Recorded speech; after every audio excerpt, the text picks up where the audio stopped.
Olá, boa tarde para você que acompanha com a gente de segunda a sexta, né? Sempre a partir da 1h30, mais uma edição aqui do nosso painel regional, não é? Sempre com personalidades da região e do Brasil, discutindo e debatendo junto com você os assuntos, os temas e a pauta que a gente produz aqui para a nossa região metropolitana e, claro, aprofundando também, debatendo e discutindo os assuntos de âmbito nacional. Lembrando que você tem sempre à sua disposição o telefone aqui do painel regional, 3014-5281, ligue para cá, participe conosco, envie aí a sua pergunta, o seu comentário, opine a respeito dos temas que a gente coloca em debate, que a gente coloca em discussão durante o programa. Pelas redes sociais, nosso espaço sempre à sua disposição também, facebook.com/painel regional TV, facebook.com/painel regional TV. Lembrando que nós estamos online pelo site da TV Santa Cecília, o Santa Portal, você clica lá no ícone painel regional e acompanha a gente em tempo real. E o programa encerrado, você sabe, ele vai para o YouTube, você revê como achar mais interessante, né? Os trechos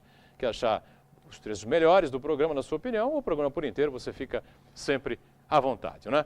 Eu já vou anunciando aqui a bancada que está à minha esquerda, né? Pauta hoje importante, interessante, a respeito da construção civil e do mercado imobiliário. Está aqui o Ricardo Pesquisa, que é o diretor da regional do Sinduscom, aqui na Baixada Santista, na cidade de Santos, e ao lado dele, Augusto Viana, presidente do CRES, né, o Conselho Regional dos Corretores Imobiliários do Estado de São Paulo. Aqui à minha direita, o companheiro Heraldo José dos Santos, jornalista, comentarista habitual aqui do painel regional. Como a gente costuma fazer, né, diariamente, aqui na abertura do programa, a gente destaca aqui as manchetes dos jornais que são parceiros do painel regional, como é o nosso DL aqui, o Diário do Litoral, que traz na capa: Polícia Federal desarticula quadrilha que desviava cartões bancários. Eu passo aqui aos convidados, uma edição ao Pesquisa que me ajuda aqui a passar para o Augusto Viana, passo uma aqui ao nosso Heraldo José dos Santos também, exemplar do Diário do Litoral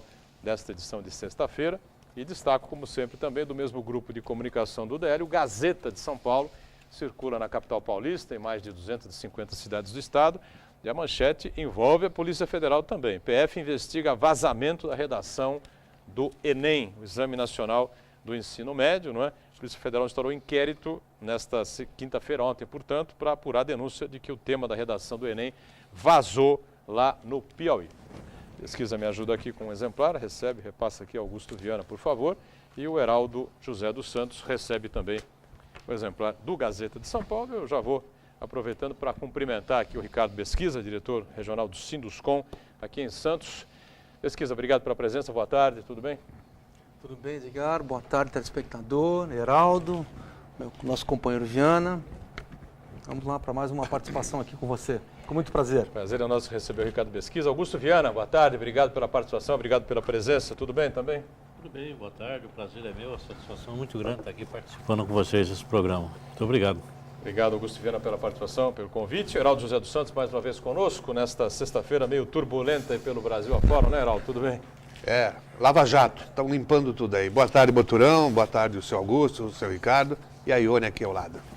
Muito bem, como já anunciou o Heraldo, Ione Furukawa atenta aí aos nossos telefonemas, às participações dos telespectadores, não é? Pelo 3014-5281 e pelas redes sociais, o facebook.com/painel regional TV. Está atenta, ligada, né? Antenada e participando com a gente mais uma vez. Tudo bem, Ione? Boa tarde. Boa tarde, Boturão. Boa tarde, convidados. Boa tarde especial para você aí de casa que nos acompanha e dizer que já estou aqui a postos no nosso Facebook para você que quiser mandar suas dúvidas, suas opiniões, suas críticas aqui para os debates que serão ocorridos no painel regional e também esclarecer tudo que tiver te importunando, né? E dizer que a nossa produção está através do telefone para você quiser entrar em contato também. Muito bem, só lembrando, né? O nosso convitinho aqui da noite da pizza em prol do Santuário Santo Antônio do Valongo. A gente não sorteia aqui, você sabe disso. São 8 convites, restam 6, Ione, é isso? 6, né? 5. 5, restam 5, né? Ontem já foi mais um, então estão faltando 5. O evento vai acontecer lá na Atmas, na rua São Paulo 47, na Vila Matias, em Santos, no próximo dia 20, tá certo? Uma noite da pizza beneficente, benemerente ao Santuário Santo Antônio do Valongo. Você manda seu e-mail, sua mensagem pelas redes sociais e coloca aí: quero o convite da pizza, né? Ou pelo telefone, né? O que chegar primeiro aqui para Ione leva o convite desta sexta-feira, tá certo? Como a gente tem feito aí normalmente. Eu já adiantei um pouquinho aqui E a gente vai falar sobre o mercado imobiliário, é claro, com 2 especialistas aqui, mercado imobiliário, construção civil. Mas nós estamos vivendo uma sexta-feira, não é sexta-feira 13, é sexta-feira 14, mas é uma sexta-feira tenebrosa aí para alguns empresários, porque a nova fase aqui do Lava Jato, como disse o Heraldo, né, está investigando aí os desvios de dinheiro. A Polícia Federal está realizando nesta sexta-feira buscas em grandes empreiteiras, já cumpriu 85 mandatos de prisão, de busca e apreensão contra executivos e outras pessoas que estão sendo investigadas. A operação realizou mandato de busca, apreensão, prisões, executivos, empresas Camargo Correia, OAS, Odebrecht, UTC, Queiroz Galvão, Engevix, Mendes Júnior, Galvão Engenharia e IESA. As empresas envolvidas têm contratos de 59 bilhões de reais com a Petrobras. O ex-diretor de serviço da empresa, da Petrobras, Renato Duque, foi preso hoje no Rio de Janeiro. Até agora, nenhum político foi preso nessa operação. São 300 policiais que estão aí envolvidos, né? E em São Paulo estão sendo cumpridos 29 mandatos de busca, 17 prisões e mais 9 por condução coercitiva.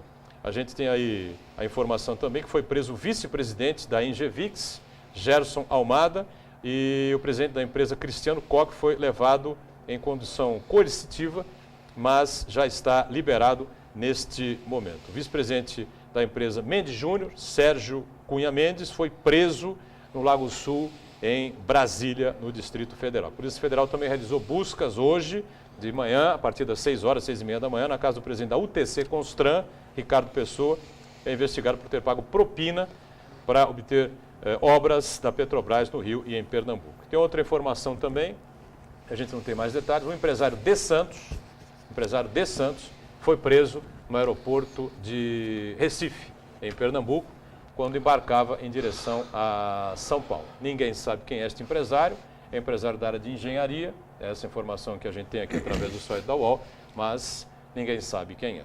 Bom, não é a área dos nossos convidados, enfim, mas respinga na economia de uma maneira geral. Ricardo pesquisa essa situação aí, e Augusto Viana, queria ouvi-los aí rapidamente a respeito dessa situação, que, sem dúvida nenhuma, toma conta do noticiário nacional nesta sexta-feira, né? A sequência da Operação Lava Jato. Diga, pesquisa.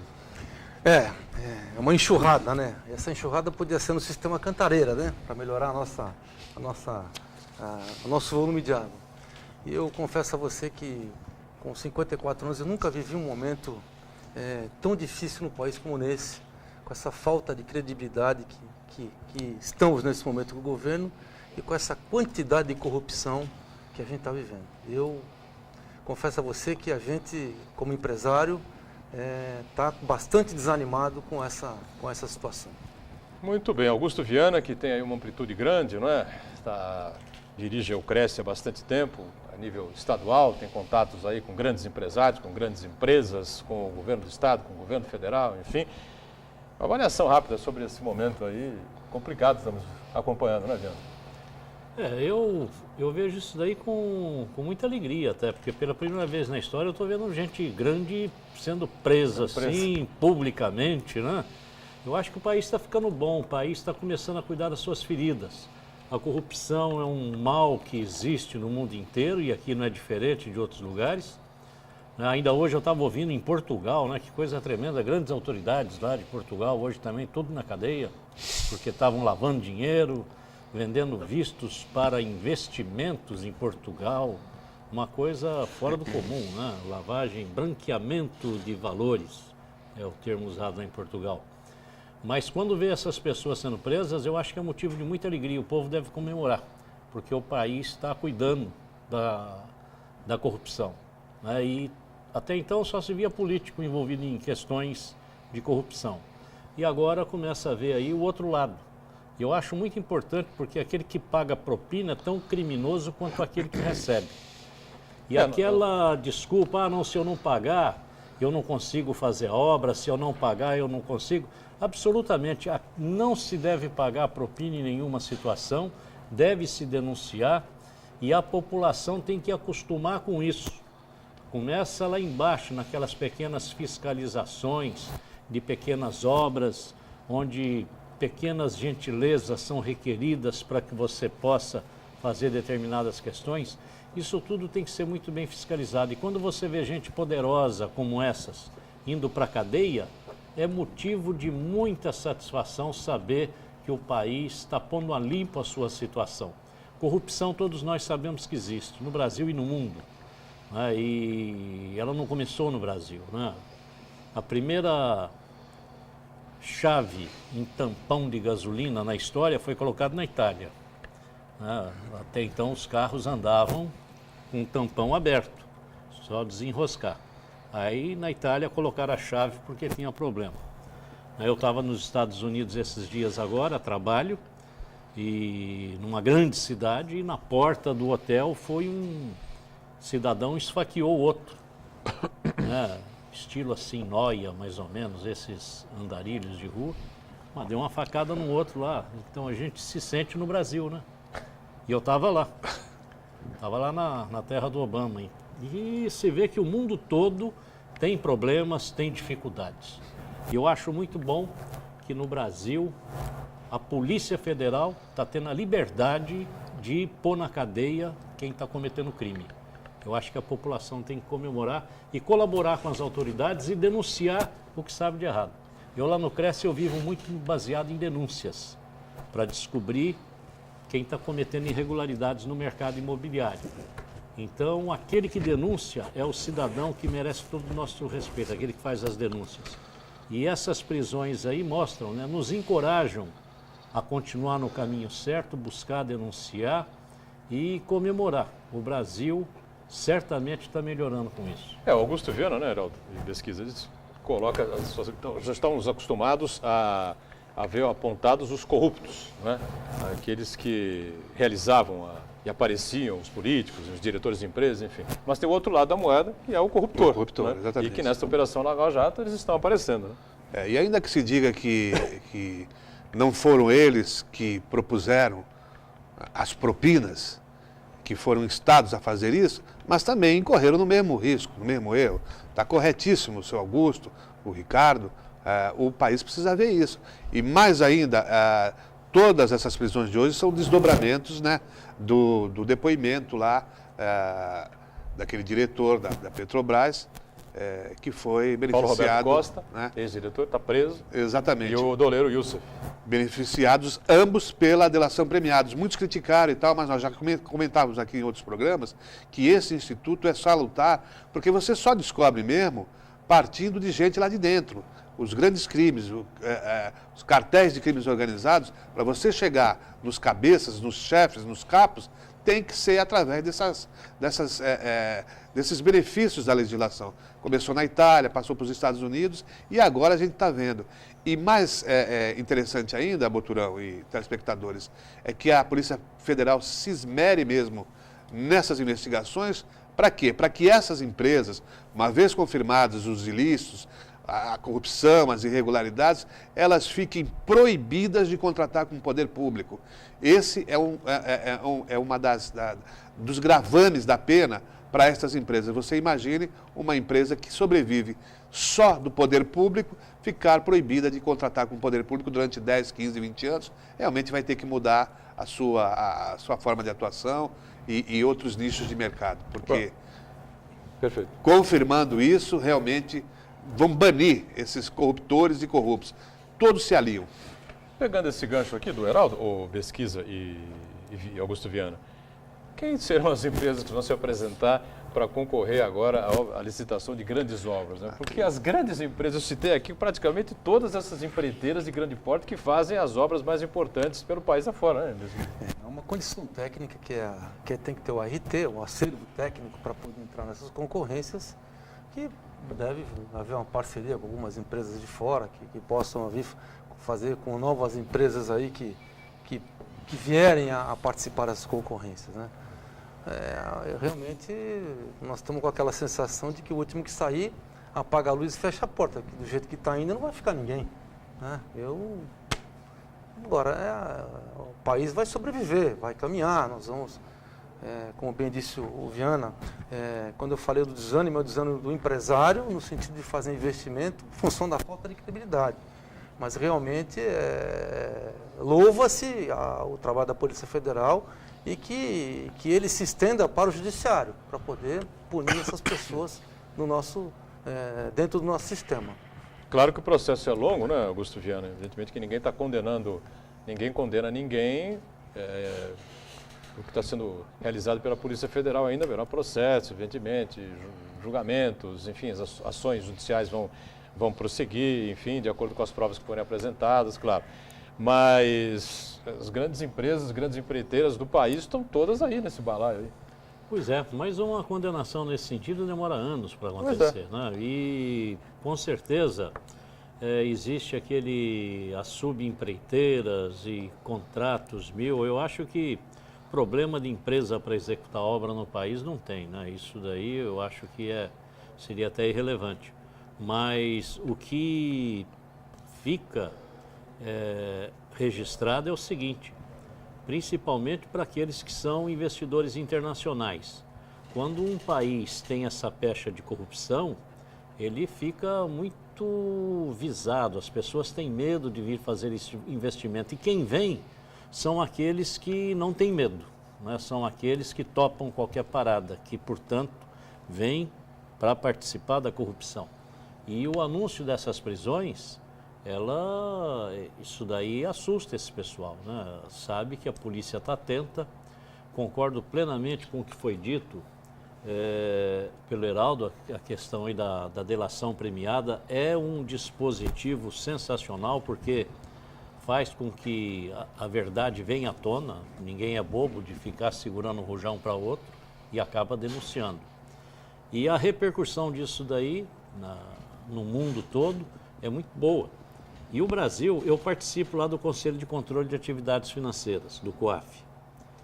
E o Brasil passa constantemente por avaliações das entidades e organismos internacionais para saber como é que o Brasil cuida da questão da lavagem de dinheiro. E o Brasil, até pouco tempo atrás, era muito mal visto na comunidade internacional. E hoje nós estamos com uma nota que eu diria uma nota boa. Se recuperando. Nós estamos saindo, né, de alguns anos para cá, nós saímos de país de paraíso fiscal, deixamos de ser considerados paraíso fiscal para cair dentro de um grupo de maior credibilidade. Alguma coisa a mais que venha na nossa legislação para atender os acordos internacionais deixa o Brasil bem no topo da legalidade. Porque o grande problema é esse: se nós não tivermos segurança, se não tivermos um judiciário que seja ágil, eficiente, os investidores internacionais não vêm. E sem investimento internacional, o Brasil não cresce, o Brasil não sai do lugar, né? Não adianta querer fazer com recursos internos que não vai haver crescimento, isso é impossível. Então nós precisamos adquirir credibilidade, reforçar a nossa credibilidade internacional.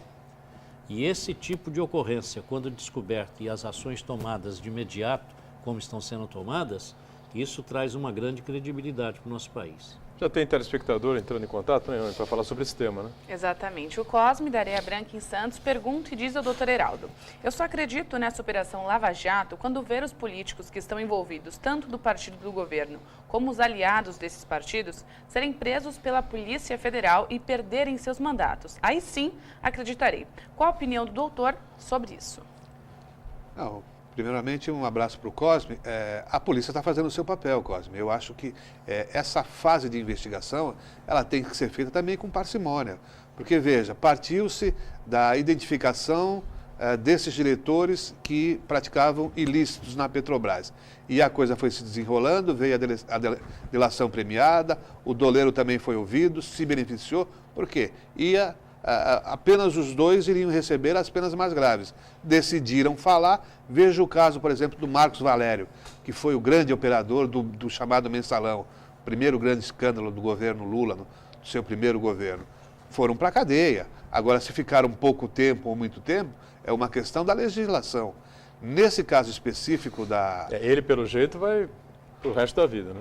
O Marcos Valério foi condenado a mais de 40 anos. Perdeu a oportunidade da delação? Perdeu. Políticos também... Não acreditou ele na confiou, delação, né? Eu acho que ele acreditou em quem não devia acreditar. Me parece que foi esse o problema do Marcos Valério. E políticos também perderam seus mandatos, estão aí também com a sua inelegibilidade, por determinados períodos, que eu não me recordo agora, e acredito também que nesse caso agora do chamado Petrolão, também políticos perderão mandatos e ficarão inelegíveis. E outros tantos irão para a cadeia. Lembrando que nenhum político foi citado aqui nominalmente, não é? Mas mais de 30 ou 40 congressistas estão relacionados. Exatamente. Isso já foi divulgado pelo juiz Sérgio Moro, lá de Curitiba. O que a pergunta do telespectador reflete, né? A pesquisa deixou isso bem claro também, né, Viana, é que existe uma falta de crença muito grande por parte da população em que as pessoas responsabilizadas pelos maus atos, como gosta de dizer, os malfeitos, como gosta de dizer a presidente Dilma, né, sejam realmente responsabilizados e punidos. Mas o Heraldo deixou bem claro, é verdade isso mesmo, né? As coisas estão acontecendo e, na verdade, é muito bom. O sujeito que pratica a corrupção, como disse o Augusto Viana há pouco, tem que ser preso, condenado, mas, claro, é preciso que se prove, não é, que esse ato de corrupção realmente aconteceu. A gente tem que ir para o primeiro intervalo aqui no painel regional, destacando sempre que as pessoas físicas e jurídicas podem destinar parte do imposto de renda aqui em Santos a projetos sociais na nossa cidade por meio do Conselho Municipal dos Direitos da Criança e do Adolescente. A destinação é deduzida e o valor doado é considerado um adiantamento desse imposto. Até o último dia útil de dezembro, as pessoas físicas podem destinar 6% desse imposto devido e as jurídicas 1% sobre o lucro real. Mais informações você obtém pelo www.portal1.santos.sp.gov.br/CMDCA. Intervalo, voltamos já já.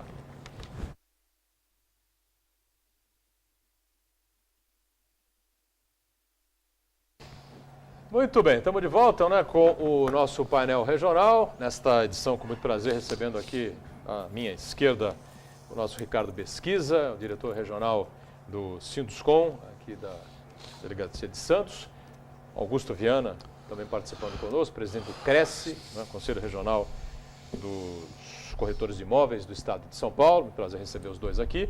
À direita o nosso Heraldo José dos Santos, companheiro, comentarista habitual aqui do painel regional, e a nossa Ione Furukawa, atenta às participações dos telespectadores, redes sociais ou pelo telefone, você fica sempre à vontade com a gente por aqui. Bom, vamos discutir um pouco o mercado imobiliário, né? Como é que o ano de 2014 se desenvolveu, né? Pesquisa que representa aqui a indústria da construção civil, o Sinduscom, e depois acompanhar também o que pensa o Viana, qual é o balanço que dá para fazer já desse ano de 2014, um ano que começou com o carnaval meio atrasado, né? O começo de março, depois toda a expectativa para a Copa do Mundo, todo ano de eleição tem Copa do Mundo, só que essa vez a Copa do Mundo foi no Brasil, né? Toda aquela expectativa pessimista que as pessoas tinham, enfim, não é, que a Copa não ia virar, não ia ser boa, enfim, deu tudo certo, tudo correu bem, né? E depois o processo eleitoral, que acabou sendo, de certa maneira, um pouco tumultuado, especialmente no segundo turno, com ataques muito pesados dos dois candidatos à reeleição da presidente Dilma. E agora essa situação, de agora não, né? Já de um certo tempo, a situação meio turbulenta da economia, o baixo crescimento, PIB baixo e a inflação preocupante, enfim. Pesquisa, começa por você aí, como é que o Sinduscom está avaliando essa situação toda aí e o que é que podemos falar sobre o ano que ainda não está chegando exatamente ao fim, mas está quase. Já acabou, né? Acabou 14? Acho que sim, porque enquanto não houver uma definição aí nos rumos da economia, de quem irá assumir a pasta, né, do Ministério da Fazenda, nós vamos ficar nessa dúvida. Para que lado vai sinalizar, né, o futuro ministro da Economia? E a condução do governo Dilma Rousseff. O mercado imobiliário já vinha dando sinais de agosto, setembro de 2013, de redução da indústria imobiliária. E entrou 2014, foi um desastre. Esse ano foi, na cidade de São Paulo, houve até quedas aí em relação ao ano anterior, não de 2013, 2012 para 2013, em torno de 50% nas vendas de imóveis novos, na cidade de São Paulo. E a gente faz parte da CEBIC, da Câmara Brasileira da Indústria da Construção, e o motor da indústria imobiliária é São Paulo. Então, e isso refletiu tremendamente no país inteiro como um todo. Os números da CEBIC com relação à queda da indústria imobiliária foram de 20% registrados nas principais capitais do país. Que é alto, né? É bastante alto. Alto. E o que sustenta esse número alto aí era a cidade de São Paulo como um todo, que realmente é o motor da indústria imobiliária do país. Alguma coisa você tem de positivo no Rio de Janeiro e em Brasília também, mas só em alguns lugares, né? Então, esse ano que passou foi um ano de queda, né? E a gente espera que possa estabilizar, pelo menos ficar num patamar, retomar uma velocidade de venda que era mais, assim, vamos dizer assim, normal aqui para a região. E vamos ver se a gente consegue sustentar isso nesse ano de 2015. Em 2013 construiu-se menos do que em 2012. Em 2014 se construiu menos que em 2013. É isso? Mas você tinha uma base maior, né? Quando você tem aquela base de crescimento de construção, então, quando você dá uma queda, em cima de uma base maior, você não sente tanto. Mas em relação do ano passado para cá, na cidade de São Paulo, foi mais de 50%. Foi dado do Secov isso. Mais de 50%? Mais de 52%, se não me engano. Muito bem. Augusto Viana, pois não, o ano de... Nas unidades novas, né? De lançamentos. Lançamentos, perfeito. Augusto Viana, que comanda aí o Cresce já há bastante tempo, larga experiência em questão do mercado imobiliário. O que a gente pode falar sobre esse momento aí, como eu disse há pouco, né? O PIB lá embaixo, crescimento pequeno no país e a inflação aí meio que preocupando a todos já há bastante tempo e essa indefinição por parte aí de quem será o novo ministro da Fazenda. Queria uma avaliação sua aí também sobre como é que anda o mercado. Bem, não está bom, né? Como estava o ano passado, como estava o ano retrasado, mas eu te digo o seguinte, vamos fazer uma conta, pega 2003, o total de financiamento imobiliário no país foi 5 bilhões de reais, 2003, 5 bilhões de reais. 2013, que já não foi muito bom, o total de financiamento imobiliário no país foi 374 bilhões de reais. Então, veja... É um absurdo a diferença, né? Gigantesca. Inacreditável, né? Os estrangeiros não acreditam quando você fala. Tem que entrar lá no site da BCIP para conferir, né, da Associação dos Bancos de Poupança e Crédito Imobiliário, para acreditar. Agora, veja, está tudo muito ruim. Mas ruim dentro de uma situação imensamente superior e melhor do que era 10 anos atrás. Então hoje nós estamos administrando aí a dificuldade é conseguir um crescimento dentro de um mercado que foi tão recuperado como o mercado da habitação. É difícil, mas a previsão de futuro eu acho que ela é excelente, por algumas questões simples. A situação não está boa, mas o que já está divulgado de recursos para financiamento imobiliário para o ano de 2015 já são valores superiores ao praticados esse ano. Já é muito mais. Então há uma previsão de crescimento. Segundo lugar, nesses últimos 10 anos, com tudo que foi construído no Brasil, tudo que foi feito depois desse boom imobiliário fantástico que nós vivemos, o déficit habitacional não diminuiu, ele continuou na mesma. Então, tudo que foi feito acompanhou simplesmente o crescimento orgânico do nosso país, mas não conseguiu redução de déficit habitacional. E o déficit habitacional no Brasil continua sendo 7 milhões de unidades, de 7 a 8 milhões, é o que se diz hoje. Se em 10 anos nós não conseguimos diminuir nada, com certeza absoluta nós vamos ter ainda, pelo menos, aí pela frente, uns 30 anos de mercado imobiliário altamente aquecido e com necessidade. E veja, com os índices de emprego como andam, né, as pessoas estão com possibilidade de comprovação de renda. Agora, o que existe no mercado é medo. As pessoas estão receiosas de assumir compromissos de longo prazo, como é o caso do financiamento imobiliário. E aí ficam com medo do retorno da inflação, e esse período eleitoral trouxe um trauma muito grande psicológico para a população brasileira no que diz respeito à credibilidade da economia, e isso, é claro, ficou todo mundo retraído. Você acha que houve um exagero por parte da campanha eleitoral, da oposição, e houve, vamos dizer assim, um certo escamoteamento por parte da campanha da candidata Dilma, e isso é ruim para o mercado? Eu queria que os dois comentassem um pouco, para a gente fazer um parênteses, porque um candidato à presidência da República, né, tem uma responsabilidade infinitamente maior do que nós que estamos aqui discutindo e debatendo. Podemos cometer algum erro, enfim, mas bateu-se muito pesado, não é? E criou-se um clima realmente... Demais. Principalmente para não De- criar pânicos, né? Não criar pânico, para não... Na economia, um né? setor tão Nos sensível, né? exatamente, não nos colaborar para que a economia fique retraída. Houve um exagero mesmo dos candidatos? O que vocês pensam, ô Viana? E queria ouvir o Pesquisa também sobre isso. Olha, eu te digo que foi uma campanha forte, né? Foi muito agressiva.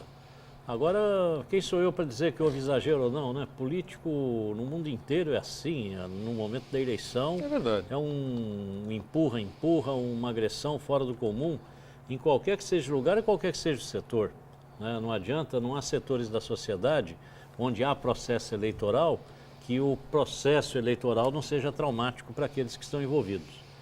Agora, o que eu acho é que trouxe dificuldades e eram esperadas nessas dificuldades da economia. Como foi dito aqui no começo do programa, nós tivemos um carnaval que foi muito tarde. Isso daí já foi muito ruim para a economia, que o Brasil só retoma as atividades, né? Esse ano já parou. Agora nós só vamos retomar as atividades na primeira segunda-feira, depois da quarta-feira de cinza. É que o Brasil ressuscita. E demorou demais o carnaval. Veio o carnaval, veio a Copa, que também travou os negócios, ficou todo mundo em compasso de espera. Depois da Copa veio a eleição. E agora, depois da eleição, que os negócios já começam a melhorar, e já nota-se nitidamente sinais do mercado de que o mercado pode melhorar. Agora, a indefinição da divulgação da equipe econômica, eu acho que é o principal fator que segura ainda a retomada desse desenvolvimento. Mas acredito que a partir do momento em que os empresários tiverem definidos com quem tem que conversar e qual vai ser o teor da conversa daqui para frente, eu acredito que as coisas retomam, porque há dinheiro para financiamento, as pessoas que precisam de imóveis estão empregadas, portanto têm comprovação de renda e necessidade de moradia. Eu acho que tem tudo para que o setor possa voltar a ser um dos principais pilares da economia brasileira, e esse governo escolheu, né, o setor imobiliário como um dos pilares de sustentação da nossa economia. Então eu acredito que isso retorna e muito em breve nós vamos ter índices de crescimento no nosso mercado. Perfeito. Pesquisa comenta alguma coisa em relação à campanha eleitoral? Eu acho que primeiro a gente estava mal acostumado, porque a gente estava acostumado, começou com o desenvolvimento que a gente estava vivendo, eu não estava ligando mais para carnaval, ano novo, etc., Copa do Mundo, campeonato, e esse ano foi um ano atípico, que juntou todos esses eventos e, para finalizar, o assunto da campanha eleitoral e agora os compromissos de governo, os compromissos assumidos pelo o governo que está na situação. Cumprir promessa, eu só vi alguém fazer em Nossa Senhora da Aparecida, porque agora nós vamos ver, vai ser a hora da verdade. Nós estamos vendo um momento agora que está se passando no Congresso Nacional, que o governo não está querendo cumprir o superávit primário. Então isso é um negócio completamente descabido. É a mesma coisa que todo mundo aqui, vamos zerar as contas de todo mundo, vamos começar todo mundo de novo, né? E isso gera uma falta de credibilidade, voltando àquela frase que o nosso passado é imprevisível, né? A gente vive isso. Com relação ao mercado comprador, eu queria acrescentar aquilo que também a gente está otimista, porque o país é um país jovem. Então você tem um jovem que ele está crescendo com conhecimento, sai das universidades, com emprego, que a gente espera que isso continue em função de a gente, quem sabe, definir os rumos da economia, e com esse binômio juventude, emprego, crescimento, você alimenta o mercado imobiliário de uma maneira perene e a gente espera que gradual, não de saltos abruptos, né, que a gente sempre vive. Meu pai está em imóveis, tem escritório imobiliário desde 1950, então ele já viveu diversos períodos da vida dele. Eu sempre falo que ele fez um lançamento aqui em 1964. Ele começou um prédio a preço de custo e terminou em 1970. Olha o período turbulento, quem sabe da história do Brasil, de 1964 a 70. E hoje nós estamos vendo realmente nós nunca vivemos. Então, enquanto realmente não houver uma definição, um encaminhamento para que lado vai a economia, todo empresariado de qualquer setor, ele vai estar reluzente em fazer qualquer tipo de investimento.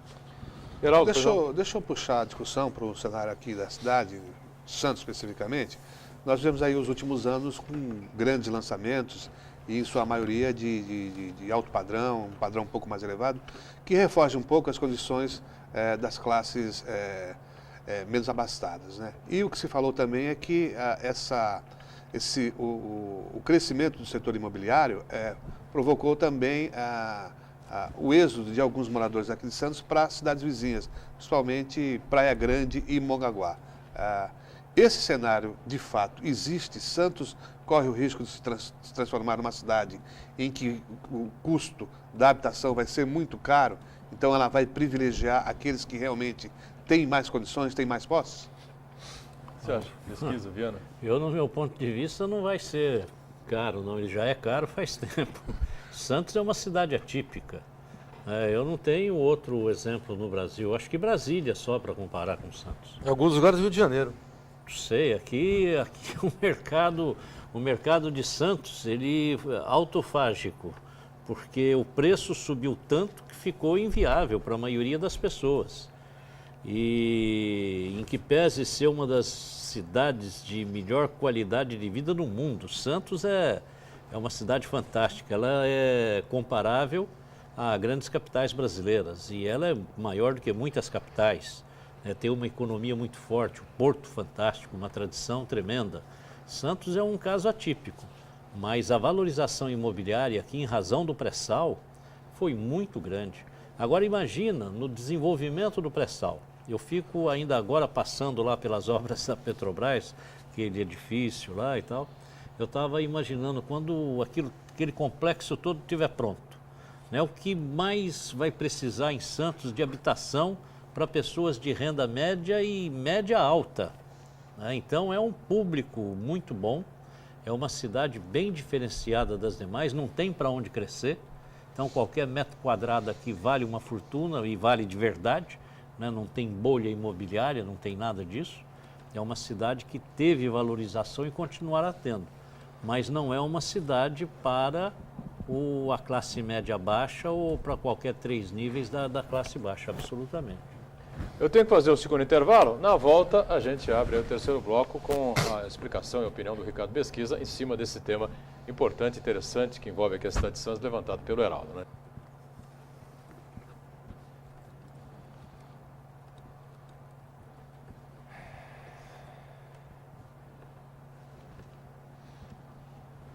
Muito bem, a gente volta aqui com o terceiro e último bloco, né, desta edição do Painel Regional, que conta com muito prazer com as participações importantes aqui à minha esquerda, o diretor regional do Sinduscom, aqui para Santos, para a Baixada Santista, Ricardo Pesquisa, o nosso Augusto Viana, que é o presidente do CRES, Conselho Regional dos Corretores de Imóveis do Estado de São Paulo, não é? Aqui à minha direita, o companheiro Heraldo José dos Santos e Ione Furukawa, já com as participações dos telespectadores pelas redes sociais e pelo telefone aqui do painel, né? Como eu prometi no final do bloco passado, né, passar a bola aqui para o Pesquisa, porque o Heraldo levantou essa questão das torres, da possível elitização aqui da cidade de Santos. O Viana já deu aí a sua opinião a respeito, na parte do corretor, né, do CRES, e o Sinduscom, que é a área da construção civil, também vai falar aqui. Diga, Pesquisa. Vamos lá. É um tema polêmico, né, bastante debatido. É bastante polêmico, mas a gente tem que analisar com as diversas variáveis. Quem incorpora e constrói, incorpora para quem pode pagar e receber esse teu imóvel. Então são diversos segmentos. Tem o segmento econômico, vamos dizer, o segmento no meio da classe média e da classe alta. O que acontece com os custos das construções? Das fundações para cima, ele é igual no país inteiro. Concreto, areia, ferro, tijolo, alumínio. Então, isso é um negócio que ele é equânime. Você tem diferença no preço do solo e na execução das fundações na nossa cidade, que para poder viabilizar qualquer empreendimento na nossa cidade, que está numa ilha, e da forma de lote que você compõe empreendimento imobiliário, você tem que verticalizar. Muito bem.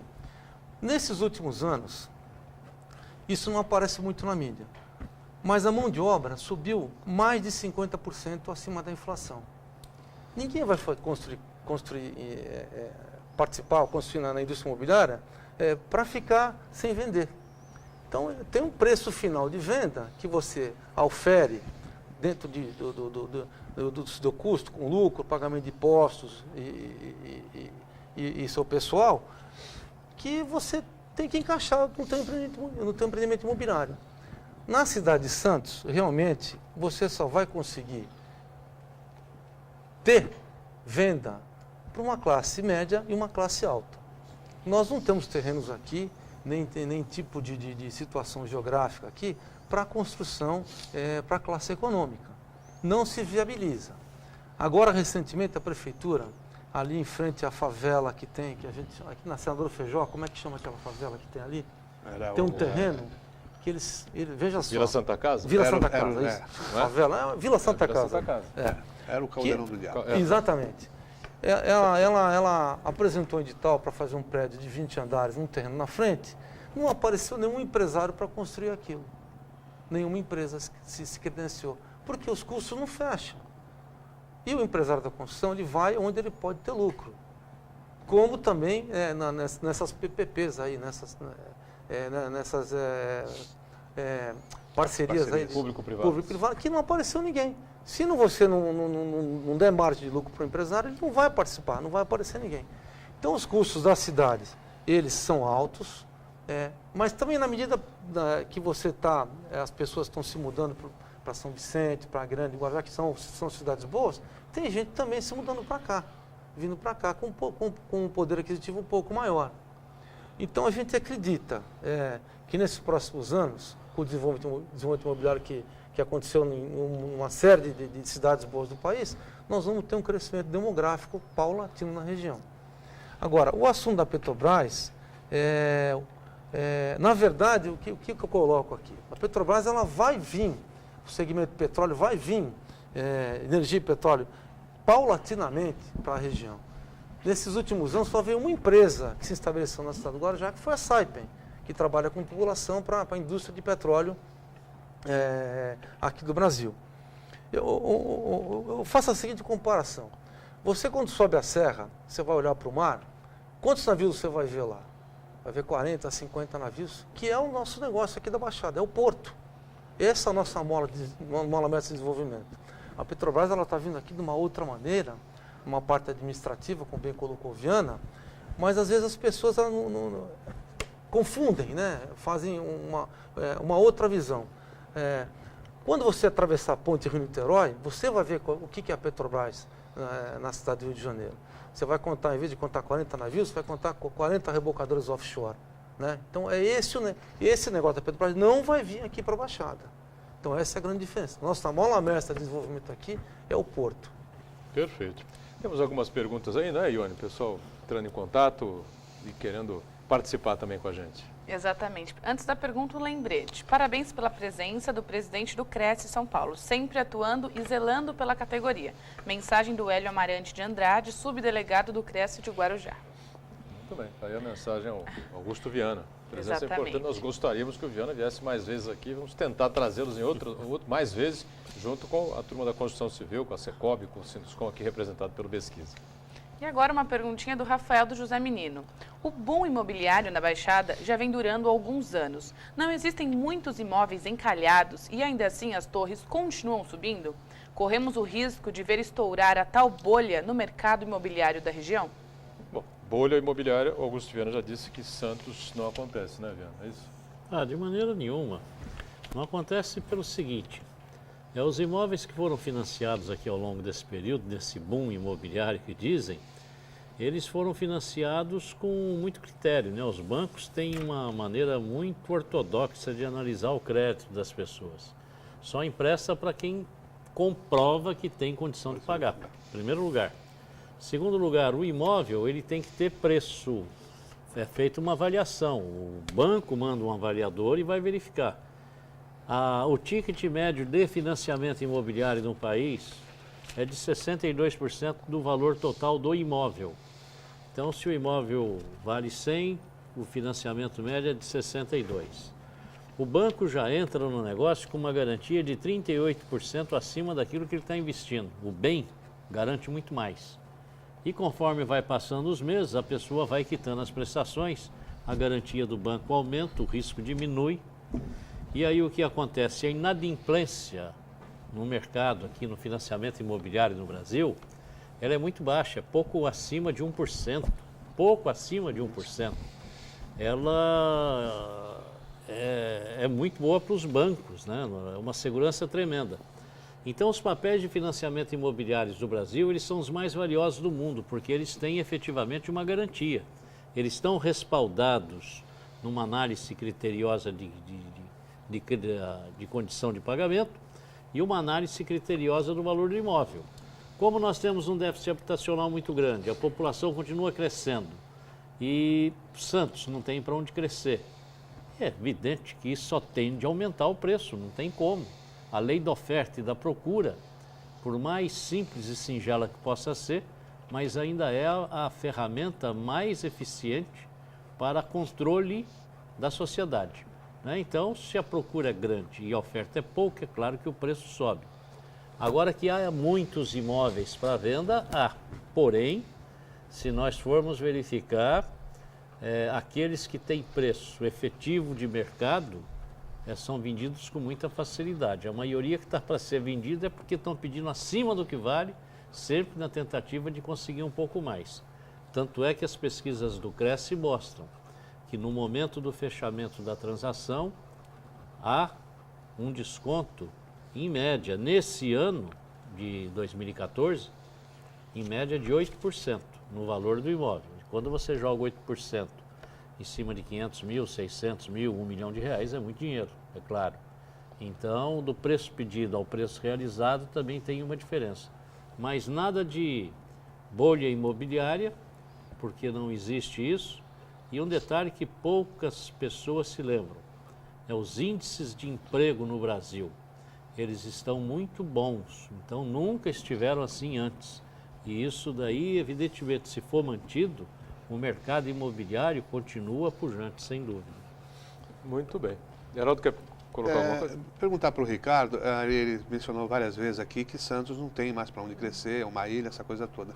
Mas aquela região central ali, o centro, o Ricardo, não estava na hora da gente dar uma mexida, instalar novas unidades naquela região, até mesmo com a expectativa da vinda da Petrobras, grandes torres corporativas, mexer um pouquinho com aquela região que está muito degradada, vamos dizer assim, né? Ela ficou degradada porque houve um tombamento excessivo, né, dos imóveis em anos anteriores, que prejudicou, no meu ponto de vista, o desenvolvimento de imóveis corporativos se deslocassem para outros lugares da cidade, né? Então, com esse tombamento, os prédios de escritório, de corporativo, foram para a Avenida Ana Costa, na Praia, Conselheiro Nébias. E nesse momento, para ratificar aqui o que o Viana disse, a bolha não existe. Existe excesso de oferta em alguns tipos de empreendimentos. Hoje nós temos um excesso de oferta no imóvel corporativo, né? Porque quando você prevê alguma coisa de investimentos, de Petrobras, de Porto, essas coisas, o empreendedor imobiliário ele começa a pensar um pouco antes, né, para realizar depois de 3, 4, 5 anos. E às vezes o momento de você estar realizando não é o momento de desenvolvimento daquela região, que você pode ter previsto, né?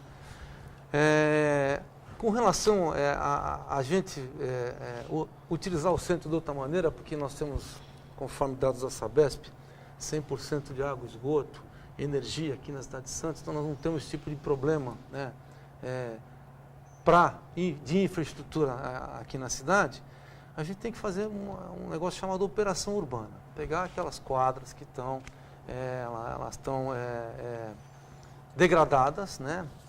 De alguma maneira você fazer projetos para segmentos econômicos lá, com alguma forma de subsídio municipal, estadual e federal.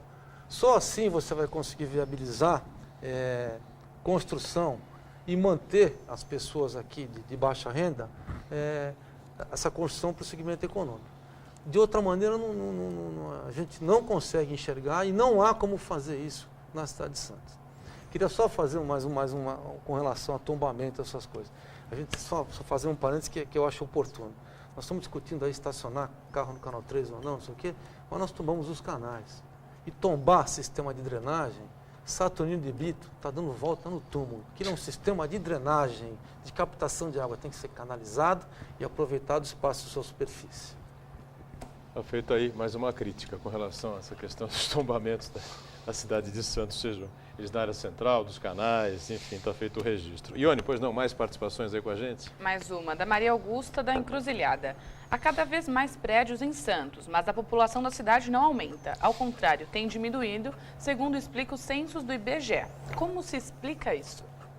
Já foi dito aqui, né, Augusto Viana? Você já colocou essa situação e o pesquisa também, né? Sim, público... diminui a população, mas aumenta o poder aquisitivo dessa população. Ela é substituída por uma população de poder socioeconômico, cultural mais elevado, né? Isso é normal, não tem como. E a vida na cidade vai ficando Infelizmente, mais cara, né?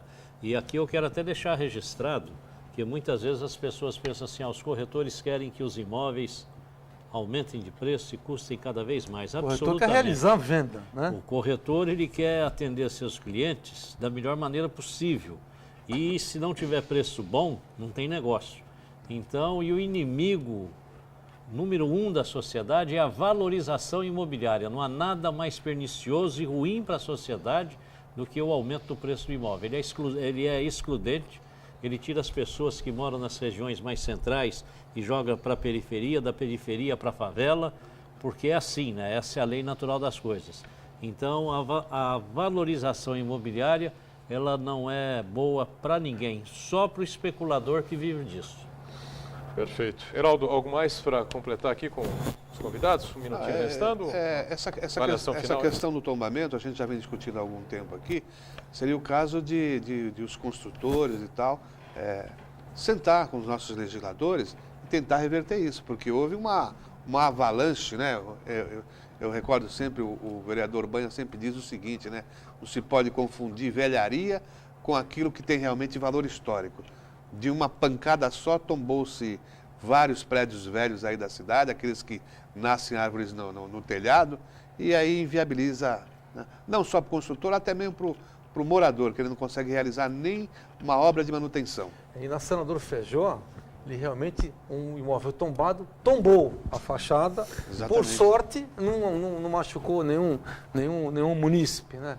Então, é isso que a gente vive hoje, o que o Heraldo colocou. Perfeito. A gente vai fechando aqui essa edição do painel regional, agradecendo muito as participações importantes aqui do diretor regional do Sinduscom, o engenheiro Ricardo Pesquisa. Obrigado pela presença. Que volte. Nós é que agradecemos mais uma vez a oportunidade.